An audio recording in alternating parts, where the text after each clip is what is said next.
हाँ, भागवत जी का प्रश्न दूसरा ये है, ईश्वर सगुण है या निर्गुण है? भगवान को हम क्या कहकर पुकारें? सगुण कहें या निर्गुण कह दें? अच्छा आप बताइए, भगवान सगुण है या निर्गुण, साकार है या निराकार है? बताइए। ईश्वर, कोई आपसे पूछे भगवान साकार हैं या निराकार है, तो आप उनसे ये कहिएगा ईश्वर दोनों हैं। ईश्वर साकार भी है, ईश्वर निराकार भी है। कैसे? बोले ऐसे, जैसे पानी निराकार है, पानी का कोई आकार तो नहीं है इसलिए निराकार। जिसका कोई आकार ना हो उसे निराकार कहते हैं, जिसका कोई आकार हो उसे साकार कहते हैं। तो पानी निराकार है, पर वही पानी जब कटोरी में भरकर फ्रिज में रखते हैं तो पानी बर्फ बन जाता है। पानी तो निराकार था पर बर्फ का एक आकार बन गया। तो जो पानी अभी निराकार था वही थोड़ी देर बाद आकार ले चुका है, साकार हो चुका है। तो पानी निराकार तो है पर जरूरत पड़ने पर वो साकार भी हो जाता है। उसी प्रकार भगवान निराकार तो है पर भक्तों के प्रेम की फ्रिज में जब भगवान प्रतिष्ठित होता है तो वही भगवान भक्तों के लिए साकार बन करके, राम और कृष्ण बन करके प्रकट हो जाते हैं। वही निराकार। निराकार कौन है? बोले आदि नारायण। जो नारायण है ना, जो नारायण है वो निराकार है, परंतु वही निराकार राम बनकर प्रकट हो गए, वही निराकार कृष्ण बनकर प्रकट हो गए, हम सबके लिए साकार बन के आ गए। तो आप साकार में मन लगाएं या निराकार में मन लगाएं, कोई बात नहीं है। पर एक बात तो बिल्कुल कन्फर्म है कि आपको निराकार में मन लगाने के लिए साकार का सहारा लेना ही पड़ेगा। फॉर एग्जाम्पल, एक उदाहरण से समझ लेते हैं। मैया जी, ओ मेरी माँ, समझ में आ रही है बात? हाँ, जरा सुनिएगा। आपसे मैं अभी कहूं कि अपनी माँ का ध्यान करो। आपकी माँ की आंख कैसी थी, आपकी माँ के गाल कैसे थे, आपकी माँ की सूरत कैसी थी, जरा ध्यान लगाओ आपकी माँ। जरा कोशिश प्रैक्टिकल करो, मैं आपको प्रैक्टिकली समझाऊंगा। जरा देखो आपकी माँ कैसी है। देख लिया ना? बस आपकी आंखों के सामने माँ की सूरत उतर आई, हाँ या ना? प्रत्यक्ष प्रैक्टिकली चीजें हैं। अच्छा, आपकी आंखों के सामने माँ की सूरत क्यों उतर के आई? क्योंकि आपने अपनी माँ को देखा है। अब आप जरा दूसरी बात सुनिए कि जिस बच्चे की माँ बचपन में ही मर गई है, बच्चे को जन्म दिया और बेचारी चल बसी, उस बच्चे से कहा जाए कि तुम अपनी माँ का ध्यान करो, कैसी थी माँ, कैसी थी, उसके गाल कैसे थे, उसका मुंह कैसी थी, सूरत, क्या वो ध्यान कर पाएगा? बोलो, क्यों नहीं करेगा? क्योंकि उसने कभी माँ को देखा ही नहीं। अरे भाई, माँ को जब आप सामने देखोगे तभी तो माँ के ना रहने पर भी उसका ध्यान कर पाओगे। माँ को देखोगे ही नहीं तो उसका ध्यान कैसे कर पाओगे? उसी प्रकार मंदिर में जब भगवान को देखोगे ही नहीं तो भगवान का ध्यान कैसे करोगे? इसलिए तो सगुण की जरूरत पड़ती है कि सगुण से ही आप निर्गुण तक पहुंच सकते हैं। पहले माँ को देखा मतलब वो सगुण थी, अभी माँ को आपने नहीं देखा फिर भी उसका ध्यान कर लिया, ये निर्गुण है। सगुण को देखा तो निर्गुण तक पहुंचे, सगुण को देखा ही नहीं तो निर्गुण तक पहुंचने का सवाल ही खड़ा नहीं होता। हाँ या ना? बात समझ में आई आपको? माँ को देखा ही नहीं है तो ध्यान किसका करेगा? सगुण को, माँ एक सगुण है ना, माँ का एक आकार मतलब सगुण है, पर वो सगुण जब चली गई, समाप्त हो गई तो सगुण निर्गुण हो गई। पहले माँ सगुण थी, मेरे सामने थी, अब माँ नहीं है मतलब माँ निर्गुण हो गई। तो सगुण को देखा तब तो निर्गुण में ध्यान लगा, सगुण को देखा ही नहीं होता तो निर्गुण में ध्यान कैसे? कुछ लोग हमारे भारत में ऐसे ही हैं, हम तो निर्गुण वाले हैं, निर्गुण वाले। अरे पागल, निर्गुण वाले हो तो सगुण से ही तो निर्गुण में जाओगे। पहली सीढ़ी पे पांव रखोगे तब तो दूसरी पे चढ़ोगे, दूसरी पे रखोगे तब तो तीसरी पे चढ़ोगे, और सीढ़ियों से ही तो छत पे जाओगे, कोई छलांग लगा के थोड़ी चले जाओगे। ईश्वर तक पहुंचाने के लिए सगुण तो सीढ़ियां हैं।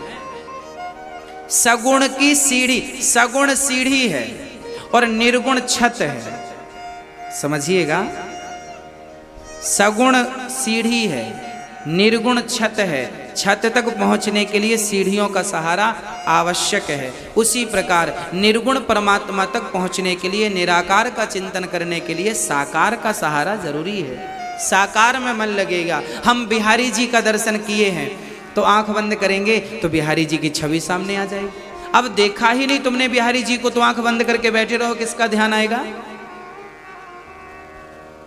जगन्नाथ जी को हमने देखा है, हमने आंख बंद की और हमने कहा जगन्नाथ जी ऐसे, उनके हाथ ऐसे, उनकी हमारे सामने लो तस्वीर बनने लगी, जगन्नाथ जी ऐसे हैं। अब देखा ही नहीं तो तस्वीर किसकी बना लोगे? हमने द्वारिकाधीश जी को देखा है, ऐसे हैं, भगवान के हाथों में बंसी है, वो बड़ी ऐसे सांवले से हैं और ऐसा दरबार है, ऐसा सुंदर मुस्कान है उनकी, देखा है तो चित्त में आ रही है छवि, देखा ही नहीं तो कैसे आती? वही सगुण से ही तो निर्गुण है। कोई डायरेक्ट कहे मैं निर्गुण वाला हूं तो आपका ज्ञान अभी कच्चा है, थोड़ा पकाइए। सगुण, मैं निर्गुण का विरोध नहीं करता, राम जी खुद कहते हैं, मैं नहीं, चलो मेरी बात मत मानो।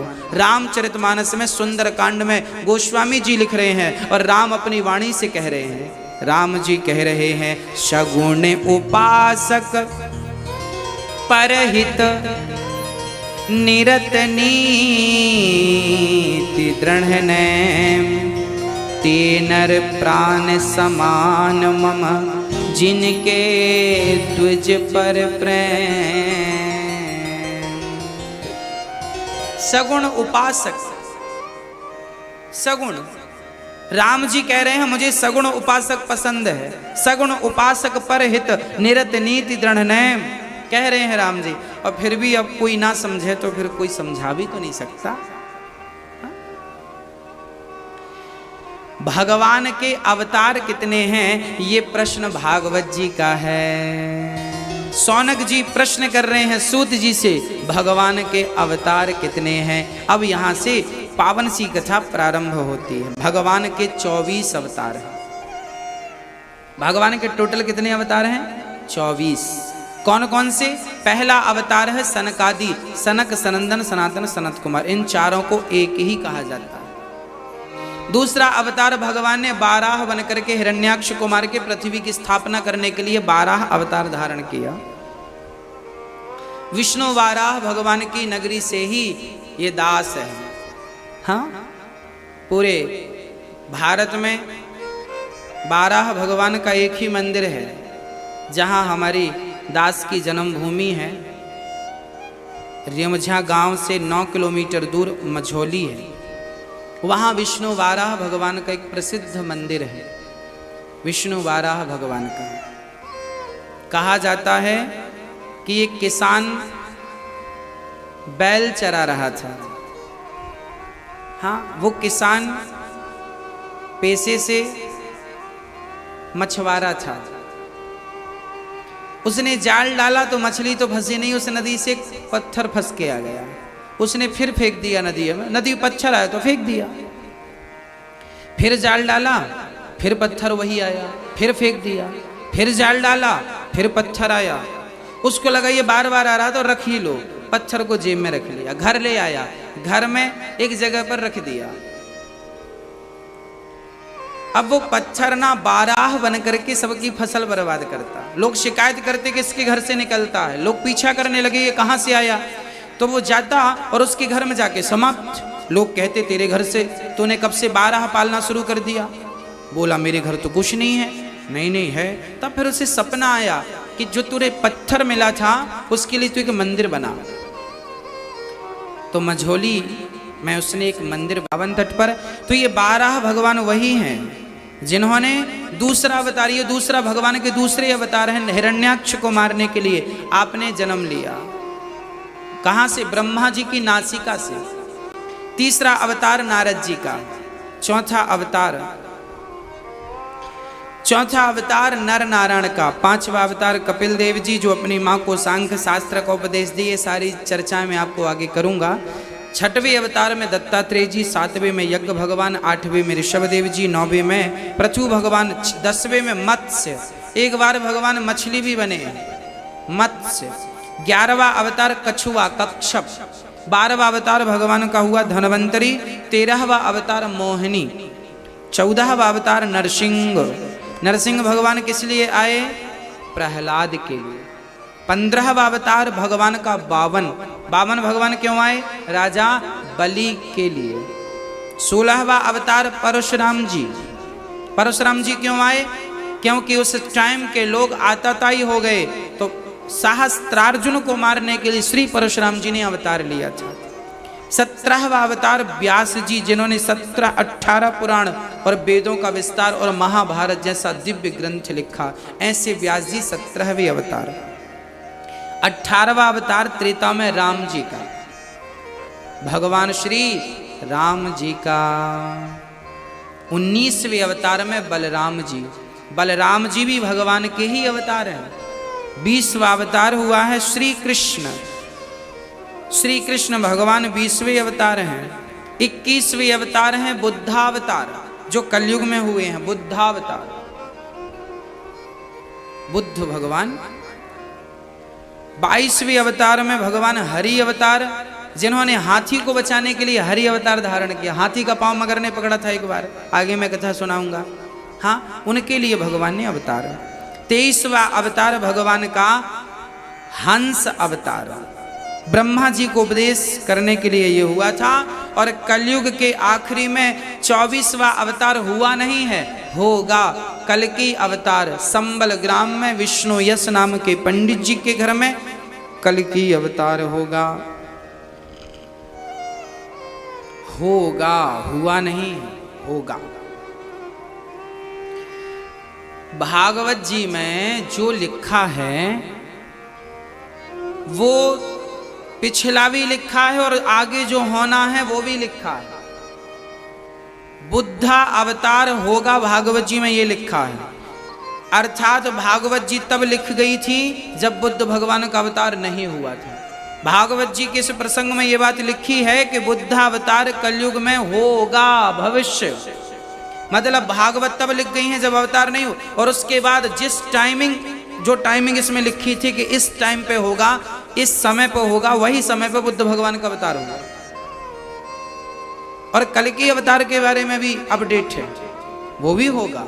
मतलब हमारे शास्त्र जो है ना, ये भविष्य को भी पुष्ट करते हैं, अर्थात भविष्य की बात इन्हें पता है। कल क्या होना, रामचरितमानस में सारी बातें लिखी हैं। कल क्या, जो आज हो रहा सब तो लिखा है। कैसे लोग होंगे, आज की कैसी विस्तार धाराएं होंगी, सब तो लिखा। एक बार व्यास जी ने 17 पुराण लिखने के बावजूद भी बड़े परेशान थे, बड़े उदास।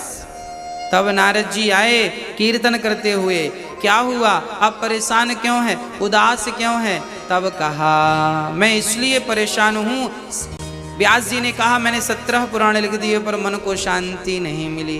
तब नारद जी ने कहा, आपने भागवत नहीं लिखी, जब तक भागवत की रचना नहीं करेंगे शांति नहीं मिलेगी। नारद जी ने अपनी पूरी आप बीती सुना दी। मैं पिछले जन्म दासी पुत्र था, परंतु मैं ब्रह्मा पुत्र बना तपस्या के प्रभाव से। एक बार मेरे गांव में कुछ संत आए, मैंने उनकी खूब सेवा की। संतों ने मुझे नारायण का मंत्र दिया, मैंने खूब जाप किया। मेरी माँ ने संतों के संग जाने से रोक दिया, पर मेरी माँ को एक दिन सांप ने डस लिया तो मेरी माँ मर गई। और मैं सीधा माँ का संस्कार करके जंगल गया और वहाँ केवल नारायण नारायण श्रीमन नारायण का जाप किया। जाप करते करते करते करते मेरी जवानी बीत गई, बुढ़ापा बीत गया। जब मृत्यु हुई तो आकाशवाणी हुई, पुत्र इस जन्म में तुझे मेरा दर्शन नहीं, अगले जन्म में होगा। तब नारद जी कहते हैं, मैं तब इंसान था, दासी का बेटा, इस जन्म में ब्रह्मा का बेटा बन के हूँ, केवल भजन के प्रभाव से। याद रखना, भजन का प्रभाव कभी नष्ट नहीं होता। आज ना सही, उसका फल मिलेगा जरूर। एक बार तपना होता है, तपाना होता है, उसके बाद जो सुख मिलता है ना, अपार होता है। सुदामा गरीब थे, पर जब भगवान की शरण में गए तो जीवन भर दुख उठाया। अंत में भगवान ने 2 लोकों का मालिक बनाया। केवल मालिक नहीं, सुदामा को जवान भी किया भगवान ने। सुदामा बुढ़े गए थे, और पता है आपको, सुशीला और सुदामा दोनों जवान हो गए थे, और जवानी में फिर उन्होंने अपना राज्य भोगा और सारा सुख भोग कर फिर भगवान के धाम को गए। अर्थात भगवान की भक्ति कोई करेगा तो संसार के सुख से भी वो वंचित नहीं रहेगा। कोई भी सुख हो, अर्थ धर्म काम मोक्ष, कोई भी सुख, यदि संसार के भोगों की किसी को कामना है तो भगवान वो भी उसे देते हैं, जा भोग ले। धन की कामना है, ले धन ले ले, सब कुछ देते हैं भगवान। भाई बेटा पिता की सेवा तो करे, पिता तो सब देंगे उसे, जितनी प्रॉपर्टी सब ले ले, और सेवा नहीं करे और धन मांगे तो पिता भी सोचता है कि इसे देने से कोई फायदा नहीं, बर्बाद कर देगा, इसका दूसरा उपयोग करने का सोचने लगता। पिता है परमात्मा, त्वमेव माता च पिता त्वमेव। जब हम सही मार्ग पर चलते हैं, ईश्वर की प्राप्ति के लिए तड़पते हैं, तो भगवान फिर सब कुछ देते हैं। उनके लिए कोई चीज़ दुर्लभ नहीं है, वो सब देते हैं, जो चाहिए सब कुछ मिलेगा। नारद जी कहते हैं मैं उसका साक्ष्य हूँ, मैं उसका गवाह हूँ। इसलिए सदा भगवान से धन दौलत की चाहत ना रख करके केवल भगवान के चरणों की और भगवान की भक्ति की चाहत रखना चाहिए। भगवान को जीवन दे दो और कह दो कि हे प्रभु, ये जीवन कि हमने सबके तो सबका बनकर तो हमने देख ही लिया। हाँ, हम एक बार भगवान के बनकर देख ले, हाँ ना? हाँ,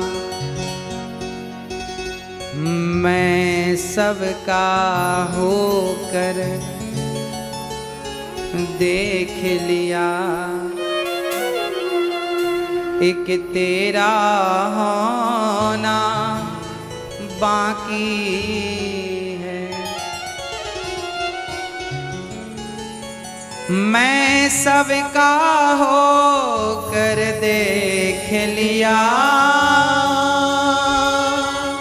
एक तेरा होना बाकी है। हे गोविंद, सबका होकर देख लिया, सबका बनकर देख लिया, सबके लिए करके देख लिया। अब एक बार भगवान का होकर देख लो और अपने लिए कुछ पुण्य करके देख लो, बस सब तो हो गया।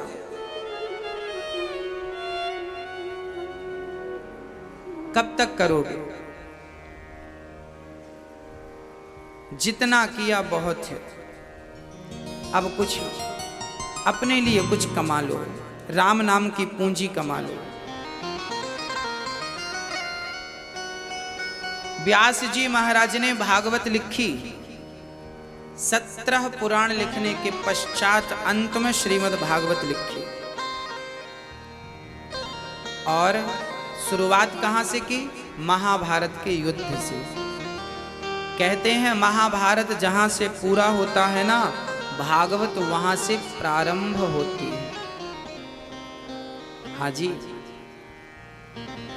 भागवत कहां से प्रारंभ हुई? महाभारत से। 99 कौरव मारे गए, एक बचा मात्र दुर्योधन। भीम भैया की गदा से उनकी भी जंघा टूट गई, परंतु जिंदा रहा। आखिरी में गुरु द्रोणाचार्य के पुत्र अश्वत्थामा रात्रि के समय दुर्योधन से मिलने गए। मित्र कैसे हो? दुर्योधन ने कहा अब मेरा हाल पूछने से कोई फायदा नहीं, थोड़ी देर में मर जाऊंगा, पर मरते मरते भी मेरी एक इच्छा रह गई। इन इच्छाओं की बातें जरा सुनिएगा। मरते मरते भी अभी क्या बची है? इच्छा। कौन सी इच्छा? चलो अच्छी इच्छा होए तो समझ में भी आए। इच्छा क्या थी दुर्योधन की? कि पांडवों को हम मरा हुआ देख लें बस। 5 की 5 में एक भी नहीं मरा। दुख इस बात का है कि हम 100 में एक भी नहीं बचे और वो 5 में एक भी नहीं मरा। अच्छा ऐसा क्यों था? हम 100 में से तो एक भी नहीं बच रहे हैं और वो 5 में एक भी नहीं मरे, क्यों ऐसा था? ऐसा इसलिए था कि जिनके सिर पर भगवान का हाथ हो